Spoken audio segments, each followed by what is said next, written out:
Ladies and gentlemen, welcome to Greenway Chambers, and thanks for joining us for another one of our CPD sessions.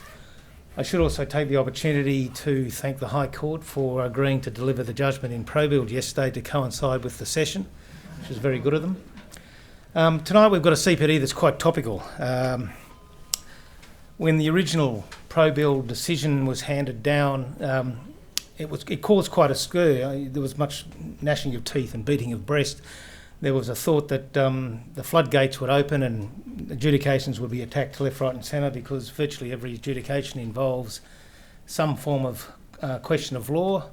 The Act requires the reasons to be on the record, and so as night follows day, there will be errors of law on the face of the record, and that would expose the determinations to review.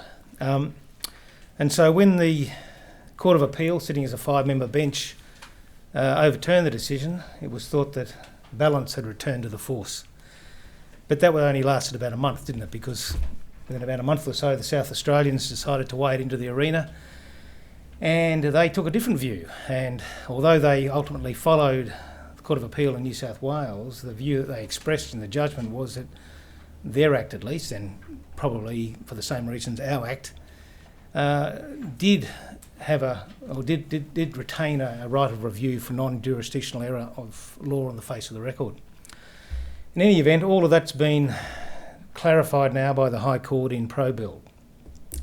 Tonight we've got Julie Wright and Natasha Case, who are going to walk us through aspects of the judgment and deal with a number of issues that arise out of it in terms of practical day-to-day practice in this area of the law. We're going to start with Julie. Julie has been working in the construction field for many, many years. I won't say how many, both as a solicitor and more recently at the bar. Natasha also practices in the area of construction law and comes to that area with a strong background in administrative law, which is becoming increasingly important in recent years. So I'll start by asking Julie to come up and kick us off. Oh, thanks. Oh, it's always comforting to get a round of applause before you've opened your mouth, so thanks very much. Thank you all for coming, and I'm going to assume that the great turnout is because of the calibre of presenters and not because we're all on a mad dash for CPD points before the end of March. So what we'll be covering today is a quick reminder of life before Probuild and what was happening in the world before that. Have a look at Probuild in the Supreme Court and the first instance, and just expand on what Ian says and remind us what the issues were at that time, and also the South Australian decision of Maxcon. And then, of course, have a look at what was said yesterday and think about where that leaves us now. So, Broden, as we will all remember, came at a time when adjudication determinations were being challenged left, right and centre, which I thought was a fabulous time.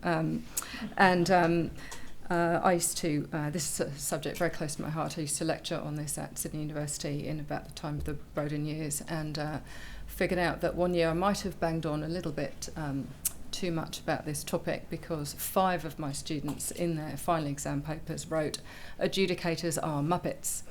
And, it's a case that I'm sure we all remember from our own experiences, that when you look through a determination, it's not a case of whether or not there will be an error, but how many errors there will be and what kind they are.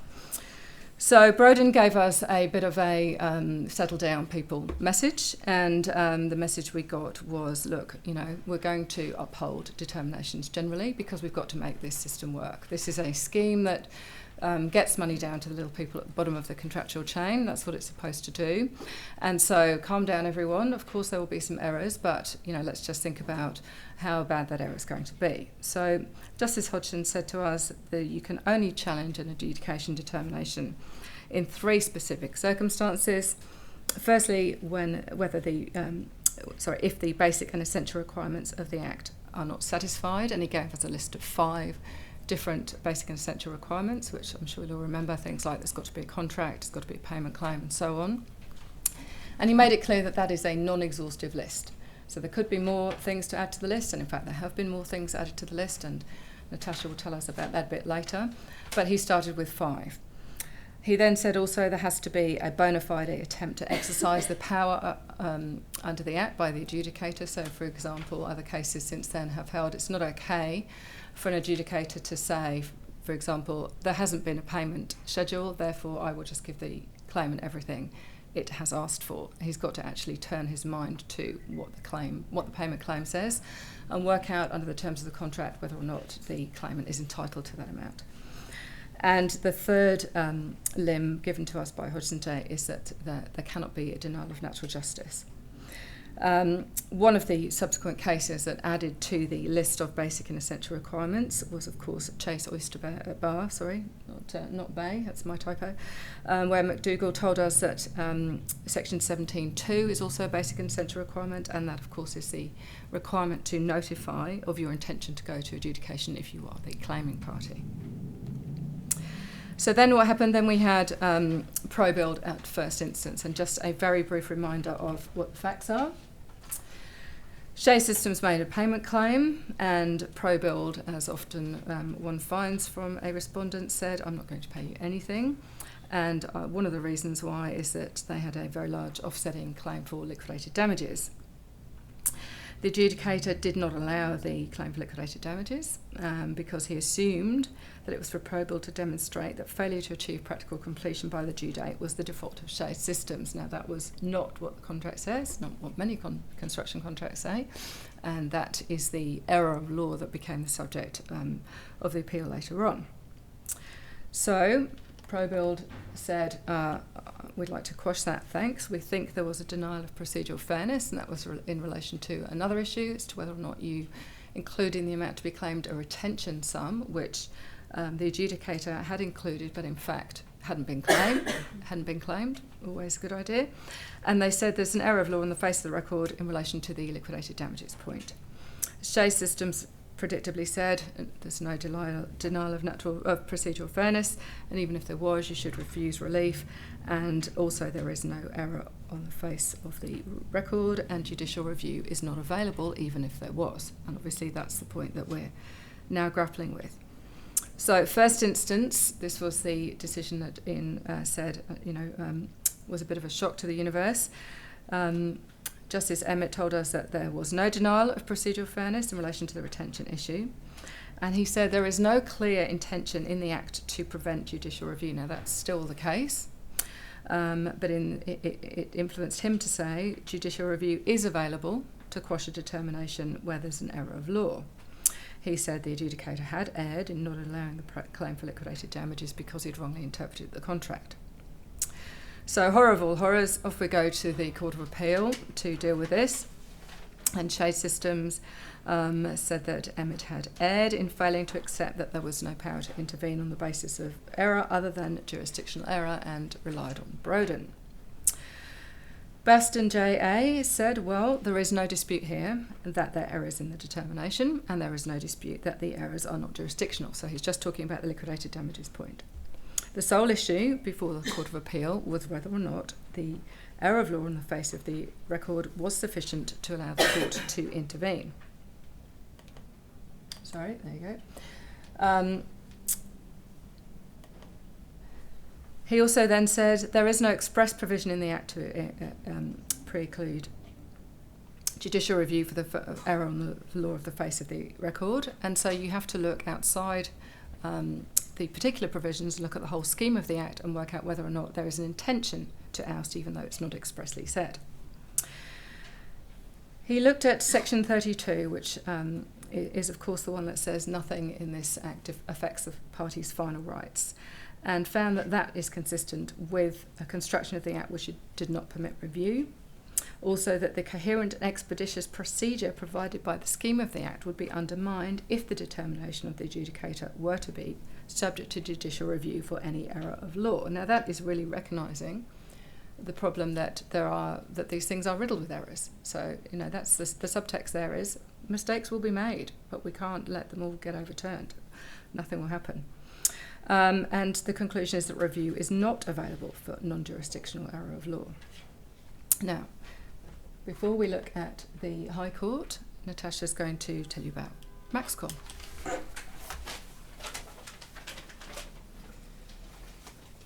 Now, at this point in the story, you could very well say, dun, dun, dun. The New South Wales Court of Appeal has said, out of nowhere it seems, there is the Parliament can oust the jurisdiction of the Supreme Court for judicial review of non-jurisdictional errors of law without using any express words. Now, on reading the Court of Appeal's decision, that was quite revolutionary. About 2 months later, the full court of the Supreme Court of South Australia handed down its decision in Maxcon. Now, in that case, Vadasz, that's my pronunciation, issued a payment claim on Maxcon. Maxcon issued its schedule, which included a retention sum. The adjudicator determined that the retention sum was a pay when paid provision that was voided by Section 12 of the South Australian Act, and ordered Maxcon to pay that to Vadasz. Maxcon sought review of the adjudicator's determination, including on the ground that the adjudicator had misconstrued the contract. Now, throughout, counsel for Maxcon said there is no jurisdictional error. We say that there should be judicial review should be available for a non-jurisdictional error of law on the face of the record. And in this case, they said that error was the misconstruction of the contract. So you could have another sound effect at that point, because there is ample authority that says that's not the case. Broden, Chase Oyster Bar, you can't have review for a non-jurisdictional error of law. So the blue corner and the red corner are very clearly defined. I don't know what was happening on the betting tables, but I certainly placed a few wagers with a few people in this room, and I'll tell you the results of that later on. The full court of the South Australian Supreme Court made some very useful observations about distinguishing between jurisdictional and non-jurisdictional error, which, as we'll see, is where we end up, sort of right back where we were at the beginning. They said that the mere fact that an adjudicator's decision is wrong does not mean that the adjudicator has acted outside or in excess of its jurisdiction. And that really is a very pithy summary of how to identify a jurisdictional error. They found that the misconstruction of a contractual term is not necessarily a jurisdictional error, but possibly it might be in certain circumstances. The court found that the adjudicator had, importantly, correctly identified his task and the question to be determined, but he got the answer wrong by misconstruing the contract. That is an error, the court said, made within jurisdiction and within power. However, and ultimately, the court adopted the New South Wales Court of Appeal's decision in Probuild. However, the leading judgment, which was written by Blue Jay, said that in his opinion, and in the court, the other two full court members who agreed, there was one dissenting judge, but we won't worry about him for the moment. All of those judges agreed that they thought, with Maxcon, that there should be review for a non-jurisdictional error on the face of the record, because the Parliament had not made any express reference to excluding the Supreme Court's jurisdiction. And in the absence of the traditional test is you need express words, you need clear words of necessary intendment. So I think in some cases, administrative law cases, people will deploy the terms necessary intendment as a sort of floating category of, the vibe. But you do need usually to attach those to some words in the legislation itself. So it needs to be anchored in the legislation, and it wasn't in this case. And for that reason, the full court of the South Australian Supreme Court said, well, essentially, why wouldn't there be judicial review? But because of the High Court's decision in Farrer Constructions, this is a legislative scheme that's been applied nationally. We don't think that the New South Wales Court of Appeal's decision is plainly wrong, so we feel compelled to follow it. So you've got two superior courts, two courts of appeal with very different views expressed in relation to this question. So high stakes then in the High Court, where both matters were listed for hearing together. And I'll hand back to Julie at this point to take you through what happened there.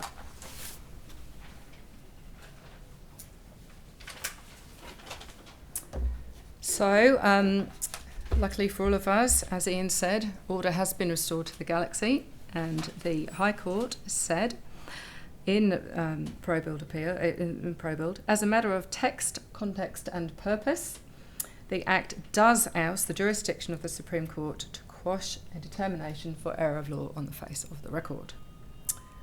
So, looking at what they thought about to reach this conclusion, there was a list of 5 different factors. The first one is that the scheme of the adjudication over the amount due for payment is coherent, expeditious and self-contained. Of course, that was quoting from the Court of Appeal. Secondly, the Act is not concerned with finally and conclusively determining the entitlements of parties to a construction contract. Now, that seems to be quite a big deal, and that issue comes up time and time again in some of these judgments. And I know that of you, certainly of some people in the room, that and you know, it's a big issue as to whether or not that's true. Because if you get an adjudication determination, whether or not it's in your favour or against you, what are the chances that that is the end of the story? I mean, quite often people live with it. Quite often, even if it's a decision that you could challenge, you don't, because the cost of doing so is so prohibitive, or people subsequently do a deal. Or, of course, the party that received the money then goes broke, and the party that thinks it shouldn't have paid that much money can't get it back. I mean, that issue has been discussed, and the court's view is, well, the purpose of this legislation is to transfer the risk from the poor subbie who was never going to get paid to the contractor, to the head contractor, or to the principal, and that's that. So we've all got to live with it. But you know, it's not really the case, is it, that it's not really final? A lot of these things are, practically speaking, very final. The third issue is that underpinning the interim nature of the scheme of the Act is the understanding that cash flow is the lifeblood of the construction industry. And of course, you'll all recognise that quote came from the second reading speech when this Act was first introduced into Parliament by Maurice Yemmer. And the whole purpose, which he talked about at the time, was to stop the subcontractors at the bottom of the chain going broke. The point is to get the money down to the bottom, because in the good old days, pay when pay provisions were rife, pay if pay provisions were rife, and people just didn't pay whether or not there was a pay when pay provision. So the money always stayed at the top. And when there was a fight, it would be the principal, the head contractor, hanging on to the money, and the poor subbie going under. And this is, of course, in an industry where people do go under all the time. I think it's a sort of sad irony that one of the biggest, earliest claims for summary judgment under this Act was made by Walter Constructions, which some of you remember, back in the early noughties, and they got a $13 million payment claim up against CPI or CPL. For the construction of a shopping centre, and it was a sneaky, let's just chuck the payment claim in before Christmas, some of you remember, and the poor principal missed it and didn't put in a payment schedule, and summary judgment was obtained, and that was one of the first big cases where everybody said, oh my God, is that what this Act does? Fantastic, off we go. And notwithstanding that decision and the $13 million that they became entitled to, Walter Construction subsequently went under. You know, this is an industry where people go broke. So the fact that cash flow is the lifeblood, I think, is one of those rare occasions when the High Court actually remembers what this is all about, and the practical nature is that we're trying to get money to the bottom of the chain here, and this scheme has to be upheld, otherwise that's never going to happen. The fourth factor in the reasoning was that the adjudication process is designed to be informal, so there's a recognition there that it's not a court process. Everything isn't necessarily going to be done properly. An adjudicator can call a conference, and if he does so or she does so, the parties are not entitled to legal representation. I've always found that usually those conferences are done over the phone, and in which case it's quite easy to have legal representation as long as your lawyer doesn't speak on the phone for you. But anyway, that's a different issue. The fifth issue was that there is no right of appeal from determination. Adjudication certificate can be filed as a judgment debt, and then off you go and enforce that in the normal way that you would as a judgment debt, and there's nowhere to go if there's a mistake. And if the respondent seeks to have the judgment set aside, they can't bring a cross-claim or a contractual defence, which we all know. Now, the Victorian legislation does include limited right of sort of appeal. You can ask for the authorised nominating authority to have a look at determination you don't like. Does that mean that the Probuild decision would have been different in Victoria? Don't know. Two further observations that were made by the joint judges. Firstly, the absence of judicial review for non-jurisdictional error does not entrench for all time the consequences of an error. And this is again this point that this is not final. The operation of the scheme, including its preservation of contractual entitlements, affirmatively supports the conclusion that review for non-jurisdictional error of law is excluded. You can always have your final rights under the contract. They are not ousted by the Act. They are not permanently affected. No matter how bad the decision, in effect, you can go and get it sorted out in the whole general wash-up. Again, practically speaking, does that really happen? I'm not so sure that it does.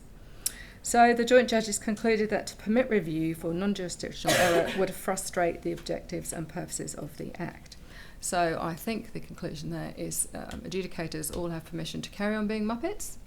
And for those of us who are looking at working in this area, it's back to having to work out what kind of errors are there in the determination. And Natasha's going to help us figure that out in a second. Sorry, I do have one more slide. As a sort of throwaway, because none of the reasoning really depended on this, the joint judges said that they approved Broden. Now, in the Court of Appeal, Justice Baston looked at some challenges that had been made to Broden. A couple of cases, people had sought leave to argue to open Broden again, and in each case, leave was denied. The High Court simply noted in this case that the understanding of the scheme that they had set out accords with Broden. So there was no real discussion of whether bits of Broden are good, bits are bad, what should we take from it, what about the cases that follow Broden. Chase Oyster Bar merely gets a footnote in the High Court decision. There is no discussion of Chase Oyster Bar at all. So where does that leave us? Natasha's going to fill us in shortly.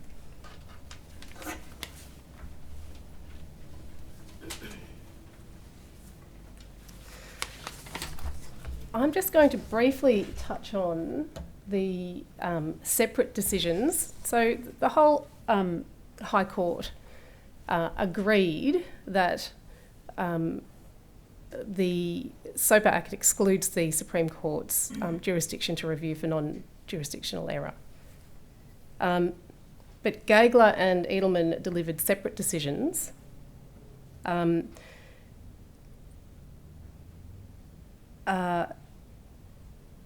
Gageler's decision is worth looking at because, as I'll say in some of our concluding remarks, he provides more guidance about how to distinguish jurisdictional and non-jurisdictional error than the joint judgments do in either of the decisions. Now, what's not useful in my view about Gageler's judgment is that he doesn't follow the clear and relatively easy approach to construction that's provided by Project Blue Sky, which was really the jumping off point for the joint judges. But he follows Craig, and I've read Craig a number of times and I still don't know really what it says, how to distinguish between when is a body exercising judicial power or administrative power, what function is a tribunal performing when they do certain acts. It's a very difficult, in my view, area of jurisprudence, and it comes up from time to time. In my view, thankfully, this is not an occasion where we really have to engage with it too heavily.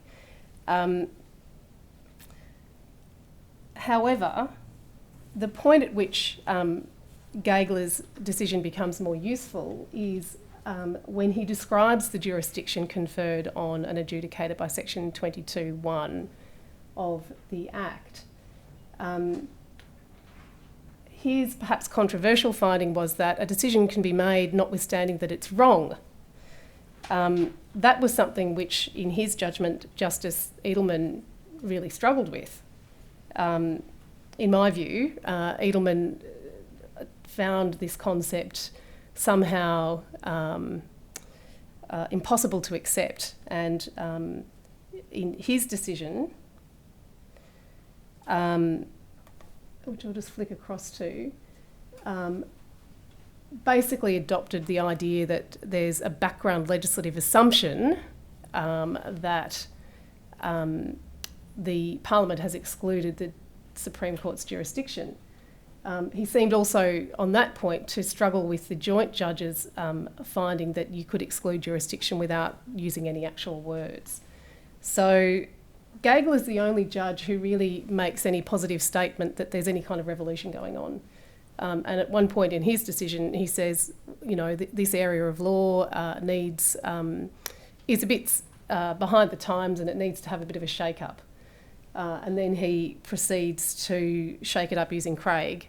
Edelman shakes it up using a fairly sort of historical approach to the jurisprudence of certiorari and its availability in various jurisdictions. So,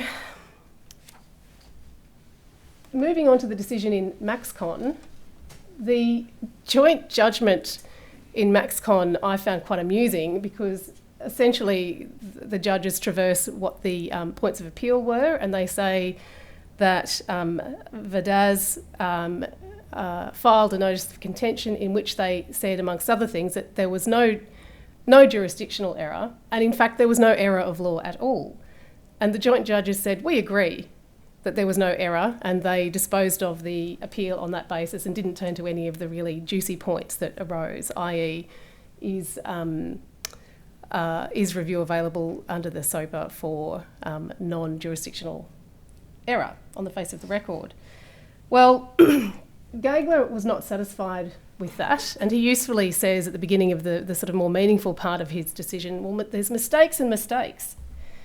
And as useful as that observation is, he then does go on more usefully to say, and I think this is one of the keys in these two related decisions, this is one of the most useful statements in both of them, whether a particular mistake of law that the adjudicator was found to have committed had the effect of causing the adjudicator for some reason, other than it simply having been a mistake of law, to exceed the authority conferred by section 22(1), with the consequence that what purported to be a determination within the scope of that authority was no more than an ostensible determination. Now, that's a pretty wrapped up statement, but essentially what he's saying there is that an adjudication may be replete with mistakes of all kinds, and your job will be to distinguish which ones are jurisdictional in nature and which ones are not. They will be jurisdictional when the adjudicator has exceeded authority. And you will need an error of law, but an error of law will not of itself be sufficient. It has to be an error which has the consequence that there has not been a proper exercise of the power.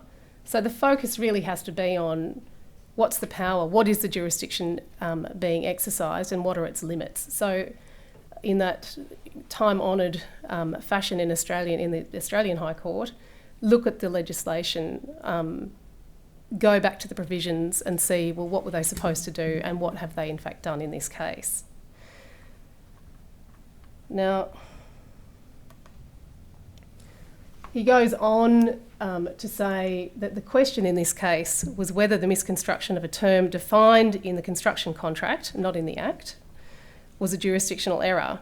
And that question was answered by asking the further question whether the authority conferred by section 22(1) is conditioned by a requirement that the adjudicator not incorrectly apply section 12. And the decision, Gageler's decision, like the joint judges and like Justice Edelman, was that it's not essential to the validity of a decision and the proper exercise of the power to get that question right.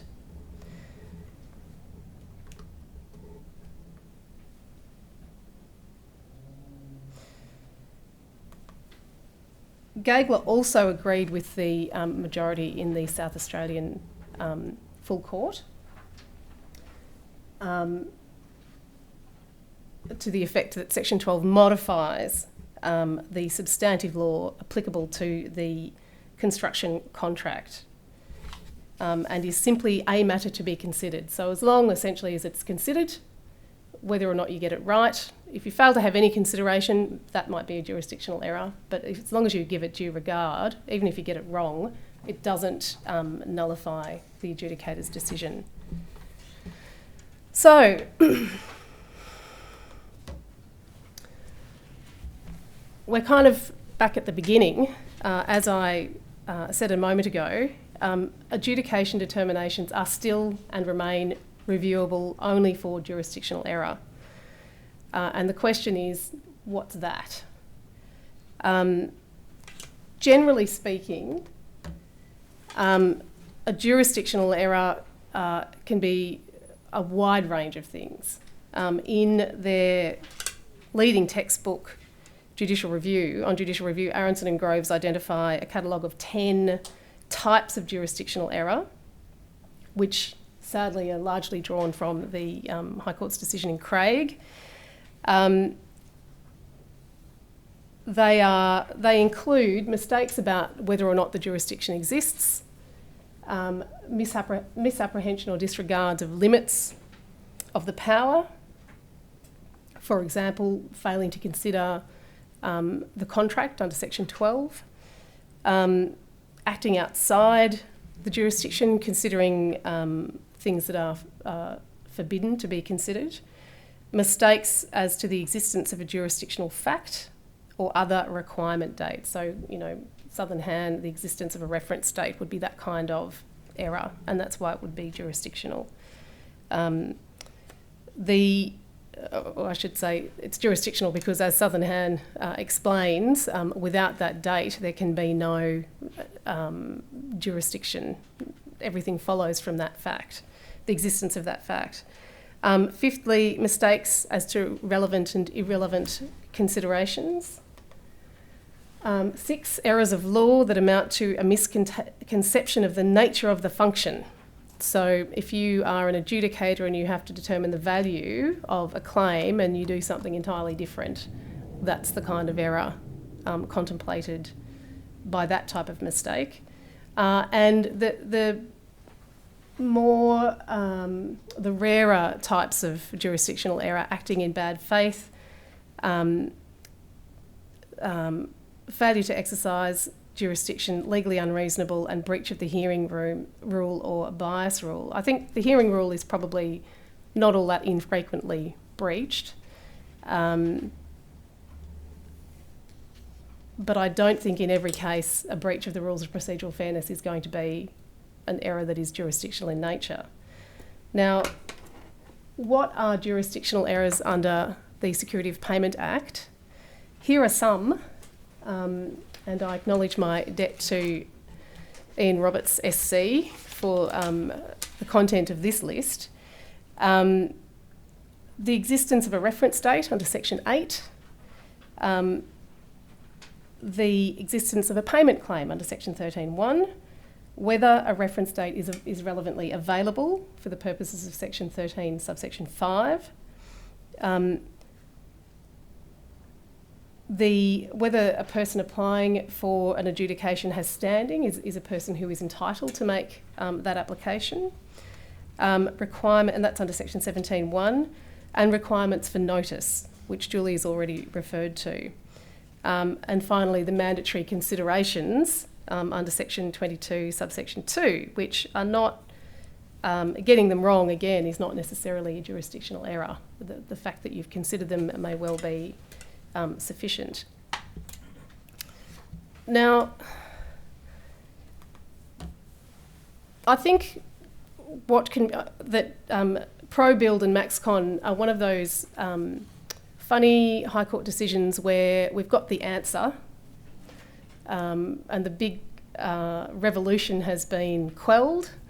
Life continues as normal, and the joint judges have given that to us, I think, in a way that's highly workable and quite easy to understand.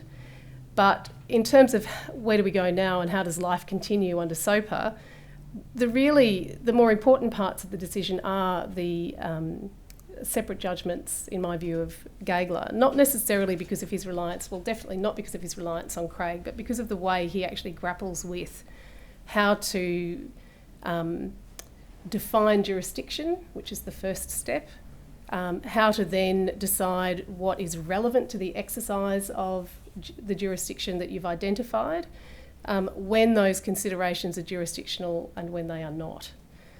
Now, the categories for jurisdictional error are not and have never been and will never be closed. And returning to the legislation itself, I think, will always be, in different factual scenarios, will always give rise to a slightly different reading. So going through the process of looking at Section 22, considering what is required to be done, and how that would be required to be done in the particular factual scenario that you're looking at, is a process that I think will reward the person who follows it. And the questions arising, I think, from Gageler's decision are three. Firstly, what is the jurisdiction? Secondly, what is an effective exercise of that jurisdiction conditional upon, both conditions precedent and conditions which arise in the course of making the determination. And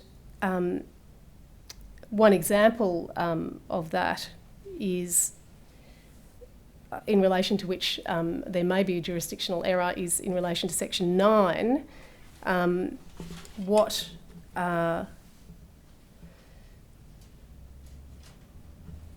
amount, what is the value to be attributed to a claim under the terms of the contract. Now, Maxcon has made clear that that is not a jurisdictional error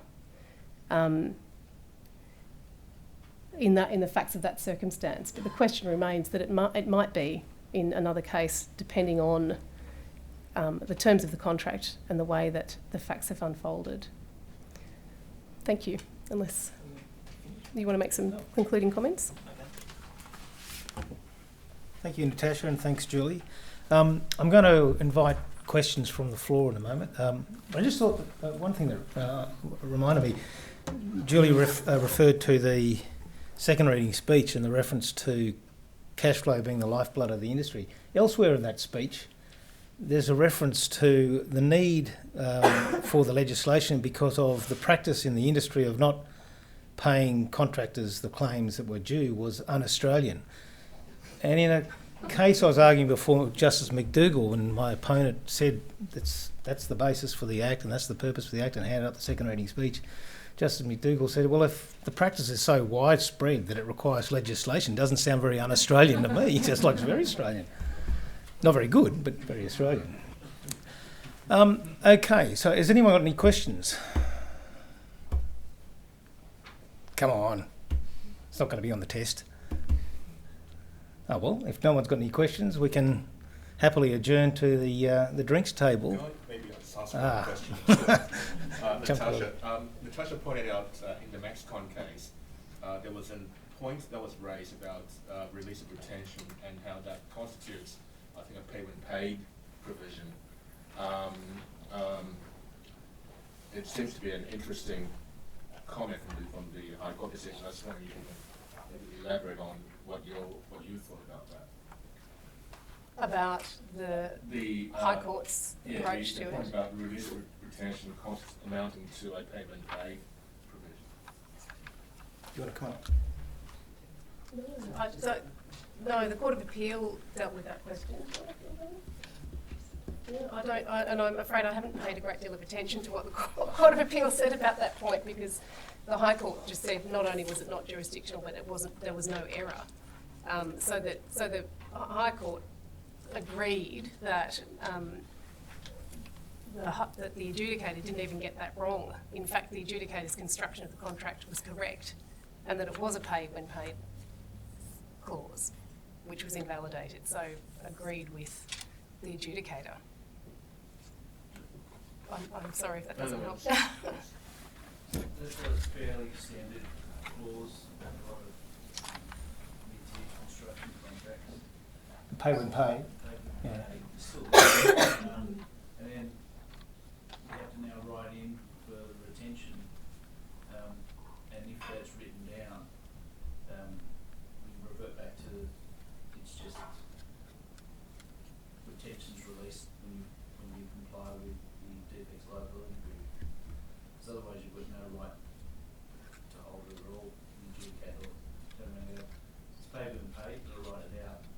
You need to have an alternative in there so that there's a mechanism for release, which is not trying to oust the act, but it's still a process which could be followed. Otherwise, if you put that in, Well, it depends on the drafting. I mean, if it is, in fact, no matter how you describe it, a clause that has the effect of ousting the effect of the act, it'll be void. But, as I said, it depends on the drafting technique, I suppose. but if you get to an adjudicator, you'll just go void, give you the money. Mm. Whereas you're never going to claw it back under the contract, so you need to have the alternative that it's tied to a mechanism. Mm. It's in completion of the effects liability period. Yours, not so much the head contract. So that you still got a basis for obtaining it, you still got a process in which you've got to look at it and you work out the head. Otherwise, you just got it paid and paid in. And getting that wrong, though, is unlikely to result in a jurisdictional error in any event. So, anyone else? Okay, well, thank you everyone for coming and giving us your time. It's been wonderful. And can I ask you to thank Julie and Natasha and all the administrators.